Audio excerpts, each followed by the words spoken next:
Petang, saudara, bersama saya Cynthia Rompas. Presiden Joko Widodo menyentil Kementerian Pertahanan dan Polri yang masih mengimpor sepatu dan senjata. Jokowi juga mengaku dibisiki Menko Maritim dan Investasi Luhut Panjaitan soal makanan prajurit. Dalam acara di Istora Senayan, Jakarta, Jokowi mempersilahkan mengimpor alutsista seperti pesawat tempur yang belum bisa diproduksi di dalam negeri. Namun Jokowi menyentil Kementerian Pertahanan dan Polri yang masih mengimpor senjata, peluru, dan sepatu, padahal bisa diproduksi di dalam negeri. Jokowi cerita dibisiki Menko Maritim dan Investasi Luhut Binsar Panjaitan soal makanan prajurit yang vendornya masih sama.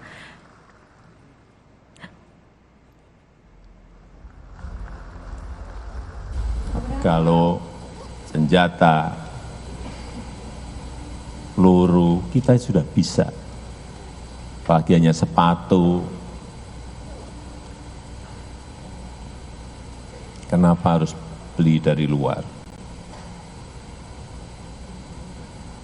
Makanan prajurit. Saya dapat cerita